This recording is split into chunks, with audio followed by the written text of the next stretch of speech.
Hello বন্ধুরা, জ্ঞানজ্যোতি coaching সেন্টারের পক্ষ থেকে তোমাদের সকলকে জানাই আরও একবার স্বাগত।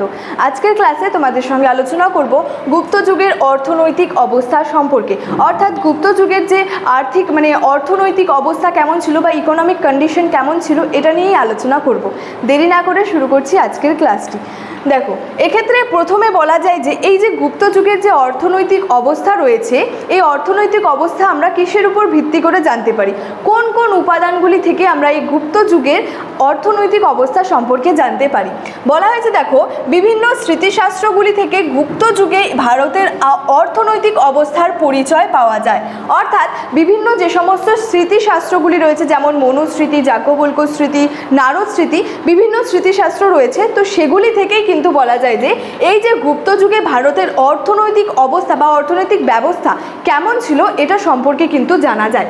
এছাড়াও বলা হয়েছে যে সমকালীন যে বিভিন্ন সাহিত্যগুলি থেকেও কিন্তু গুপ্ত যুগের অর্থনৈতিক অবস্থা সম্পর্কে জানা যায়। যেমন অমরকোষ, হর্ষচরিত প্রভৃতি যে গ্রন্থগুলি রয়েছে সেগুলি থেকেও কিন্তু গুপ্ত যুগের অর্থনৈতিক ব্যবস্থা বা অবস্থা সম্পর্কে জানা যায়। তাহলে গুপ্ত যুগের অর্থনৈতিক অবস্থা জানতে হলে আমাদেরকে বিভিন্ন গ্রন্থ সাহায্য করে থাকে, এছাড়াও বিভিন্ন যে সাহিত্যগুলি রয়েছে এবং বিভিন্ন স্মৃতিশাস্ত্রগুলিও কিন্তু সাহায্য করে থাকে। এবার মূল টপিক হচ্ছে যে গুপ্ত যুগের যে অর্থনৈতিক অবস্থা রয়েছে, এই অর্থনৈতিক অবস্থার মধ্যে কোন কোন বিষয়গুলি রয়েছে। এই যে আমরা অর্থনৈতিক জীবন বলি বা অর্থনৈতিক অবস্থা বা অর্থনৈতিক ব্যবস্থা বা ইকোনমিক কন্ডিশন, এই অর্থনীতির মূল ভিত্তি কী? সেক্ষেত্রে অর্থনীতির মূল প্রধান ভিত্তি কিন্তু প্রথমে যদি বলি সেক্ষেত্রে হয় কৃষি, এছাড়াও ব্যবসা বাণিজ্য তো রয়েছে। কৃষি, শিল্প, ব্যবসা বাণিজ্যকে কেন্দ্র করেই কিন্তু এই অর্থনৈতিক অবস্থার কথা কিন্তু বলা যায়। সেক্ষেত্রে প্রথমেই রয়েছে যে গুপ্ত যুগের কৃষি সম্পর্কে, অর্থাৎ গুপ্ত যুগে অর্থনীতির মূল ভিত্তিই ছিল কৃষি। আমি প্রথমেই বললাম যে এই যে অর্থনীতির মূল ভিত্তি রয়েছে বা অর্থনৈতিক জীবনের মূল ভিত্তি হচ্ছে কৃষি, তারপরে ব্যবসা বাণিজ্য, শিল্প, এগুলো তো রয়েছে। তো গুপ্ত যুগের অর্থনীতির মূল ভিত্তি ছিল কৃষিকাজ। এছাড়াও বিভিন্ন সাহিত্যে কৃষি ও পশুপালনকে সম্পদের প্রধান উৎস রূপে কিন্তু বর্ণনা করা হয়েছে। গুপ্ত যুগে যারা অনাবাদি জমিকে আবাদি জমিতে পরিণত করত তাদের কিন্তু পুরস্কৃতও করা হতো। অনাবাদি জমি বলতে কি বোঝানো হয়েছে? এই যে বলা হয়েছে যারা অনাবাদি জমিকে আবাদি জমিতে পরিণত করত। অনাবাদি জমি অর্থাৎ যে জমিতে দীর্ঘদিন ধরে বা দীর্ঘ সময় ধরে বা দীর্ঘ বছর ধরে চাষবাস হয়নি, সেই জমিকে আবাদি জমিতে অর্থাৎ চাষবাসের উপযোগী জমিতে যারা পরিণত করত তাদেরকে কিন্তু পুরস্কৃতও করা হতো। এবং যদি কোনো ব্যক্তি কৃষিকাজে বাধা দিত তবে কি হতো, তাকে কিন্তু শাস্তি ভোগও করতে হতো। অর্থাৎ যদি কোনো ব্যক্তি কৃষিকাজ ঠিক মতো না করতো বা কৃষিকাজে কোনোভাবে বাধা দিত তাহলে কি হতো, তাকে কিন্তু শাস্তি, তার যেটা শাস্তি সেটাও কিন্তু ভোগ করতে হতো। এবং বলেছে যদি কোনো ব্যক্তি অনাবাদি বনভূমিকে চাষাবাদের উপযোগী করে তুলতো বা উপযুক্ত করত তবে সেই ব্যক্তি জমির মালিকানাও কিন্তু ভোগ করত। অর্থাৎ প্রথমে তো এখানে বলেছে গুপ্ত যুগে যারা অনাবাদি জমিকে আবাদি জমিতে পরিণত করত তাদেরকে কি করা হতো, পুরস্কৃতও করা হতো। আবার কি বলা হয়েছে, যদি কোনো ব্যক্তি দেখা যাচ্ছে যে অনাবাদি জমিকে আবার আবাদি জমিতে বা চাষবাদের উপযোগী করে তুলতো তাহলে কি করা হতো, সেই ব্যক্তির যে জমির মালিকানাও কিন্তু ভোগ করত। এছাড়াও বলা হয়েছে যে গুপ্ত যুগে উদ্ধার করা পতিত জমিগুলিকে দুভাগে ভাগ করা হতো। এই দুটি ভাগ কি ছিল, রাজকীয় যেটার সঙ্গে রাজা সম্পর্কিত এবং ব্যক্তিগত। তো বলা হয়েছে এই যুগে কৃষিকাজ মূলত বৃষ্টির জলের ওপর নির্ভর করে হতো এবং কৃষিকাজ বৃষ্টি নির্ভর হলেও কিন্তু জলসেচের ব্যবস্থাও ছিল। অর্থাৎ এই যে গুপ্ত যুগের যে কৃষিকাজ ছিল সেটা সম্পূর্ণটাই নির্ভর ছিল বলা হয়েছে বৃষ্টির জলের উপর। কিন্তু শুধুমাত্র যে বৃষ্টির জলের উপর নির্ভর করেই ছিল সেটাও না, এখানে বলাই হয়েছে কৃষিকাজ বৃষ্টি নির্ভর হলেও কিন্তু সেখানে জলসেচেরও কিন্তু যথেষ্ট ব্যবস্থা ছিল এবং রাজকীয় পৃষ্ঠপোষকতায় জলসেচের ব্যবস্থাও করা হতো।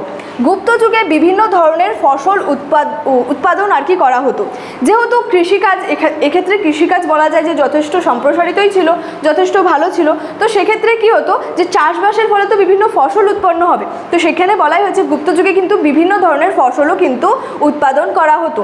যে সমস্ত ফসল উৎপাদন করা হতো সেগুলির মধ্যে বিশেষভাবে উল্লেখযোগ্য ছিল ধান, গম, যব, তিল, তৈলবীজ, ডাল, লঙ্কা, গোলমরিচ, পান প্রভৃতি কিন্তু উৎপাদন করা যে সমস্ত ফসল ছিল এগুলির মধ্যে কিন্তু বিশেষভাবে উল্লেখযোগ্য ছিল। এবং বলা হয়েছে শুধুমাত্র যে ফসলই উৎপাদন হতো এমনটাও না, এখানে বলা হয়েছে বিভিন্ন ফলেরও কিন্তু চাষ হতো এই যুগে, এটাই কিন্তু বলা হয়েছে। অর্থাৎ বিভিন্ন ফলের চাষও এই যুগে কিন্তু করা হতো এবং এই যুগে উৎপাদন যে মানে উদ্যান পালন বিদ্যারও কিন্তু অগ্রগতি ঘটেছিল। তাহলে কি দেখা যাচ্ছে, গুপ্ত যুগে কিন্তু বিভিন্ন ক্ষেত্রে অগ্রগতি ঘটেছিল। এখানে যারা অনাবাদি জমিকে আবাদি জমিতে, অর্থাৎ যে জমিতে দীর্ঘ সময় ধরে চাষ হয়নি সেই জমিকে চাষের উপযোগী যারা করে তুলতো তাদের পুরস্কৃতও করা হতো। এই যুগে গুপ্ত যুগে যে পতিত জমিগুলিকে দুটি ভাগে ভাগ করা হতো, একটা রাজকীয় আবার একটা ব্যক্তিগত। এছাড়াও এখানে কি বলা হয়েছে, এই যে গুপ্ত যুগের যে কৃষিকাজ রয়েছে সেটা বলা হয়েছে বৃষ্টির জলের উপর নির্ভরশীল ছিল। কিন্তু শুধুমাত্র যে বৃষ্টির জলের উপরই নির্ভরশীল ছিল এমনও না, সেখানে বলা হয়েছে কৃষিকাজ বৃষ্টির উপর নির্ভর থাকলেও সেখানে জলসেচের যথেষ্ট একটা ব্যবস্থাও ছিল। এছাড়াও এখানে চাষবাসের ফলে বিভিন্ন ফসল উৎপাদিত হতো, সেই সমস্ত ফসলের মধ্যে প্রধান ছিল ধান, গম, যব, তিল প্রভৃতি ফসল প্রধান ছিল এবং বিভিন্ন ফলেরও কিন্তু চাষ করা হতো বলে কিন্তু বলা হয়েছে। এটা গেল কৃষি সম্পর্কে। এছাড়াও কিন্তু কৃষি ছাড়াও সেখানে শিল্পের সম্পর্কে বলা হয়েছে, ব্যবসা বাণিজ্যের সম্পর্কেও কিন্তু বলা হয়েছে। দেখো শিল্পের ক্ষেত্রে কি বলা যায়, এক্ষেত্রে কিন্তু গুপ্ত যুগে বিভিন্ন শিল্পের কিন্তু উন্নতিও ঘটেছিল। যেমন বলেছে গুপ্ত যুগে নানা শিল্প গড়ে উঠেছিল।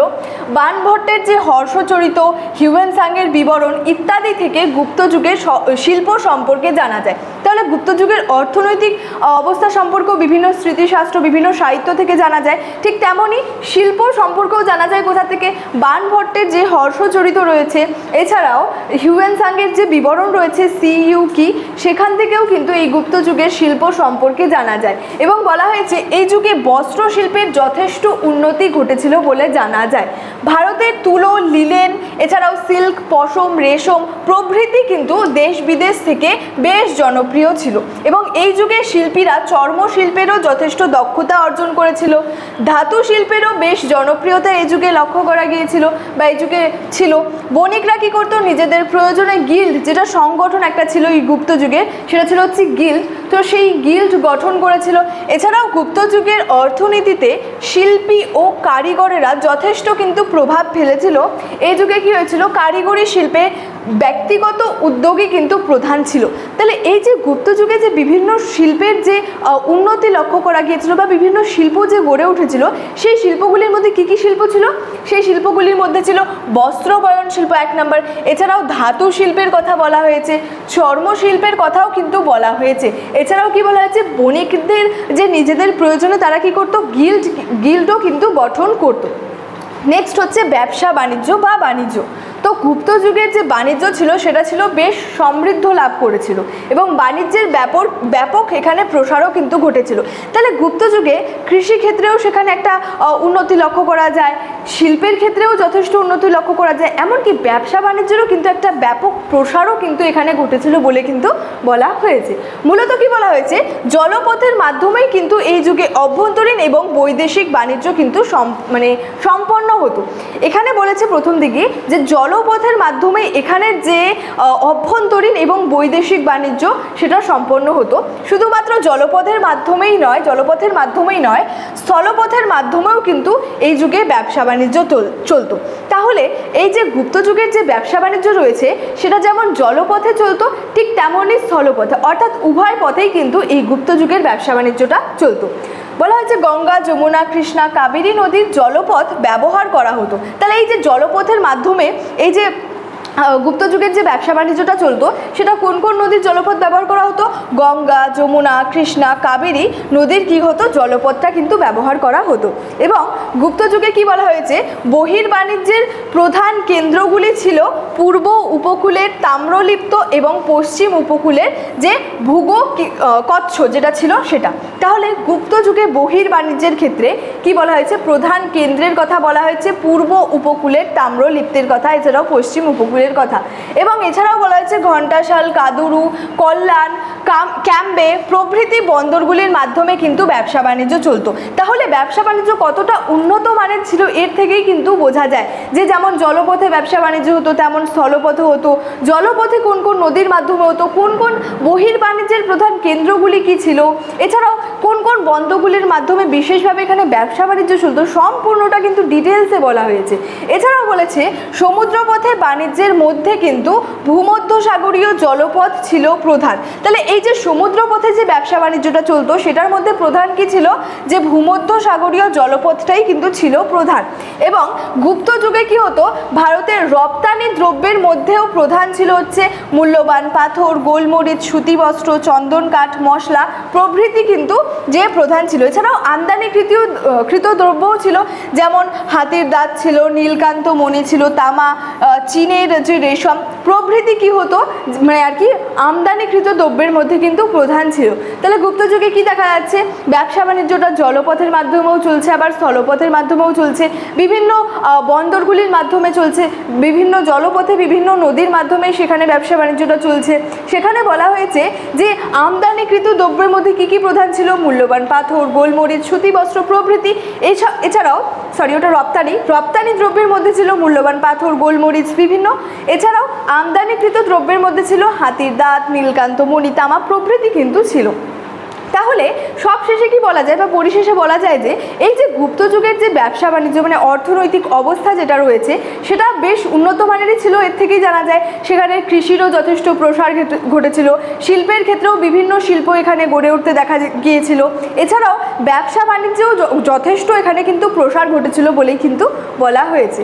তাহলে এই ছিল আজকের ক্লাসটি শেষ করার আগে তোমাদেরকে একটু বলে রাখি যে তোমরা যারা ভাবছো আমাদের সঙ্গে এই সেমিস্টারে অনলাইনে যুক্ত হবে তারা স্ক্রিনে দুটি নাম্বার দেখতে পাচ্ছ, 6295916282 এবং 7076398606। এই দুটি নাম্বারের মধ্যে যে কোনো একটি নাম্বারে যোগাযোগ করে আমাদের সঙ্গে যুক্ত হয়ে যেতে পারো। আজকের ক্লাস এতটাই, দেখা হচ্ছে পরবর্তী ক্লাসে। তোমরা সকলেই ভালো থেকো, সুস্থ থেকো।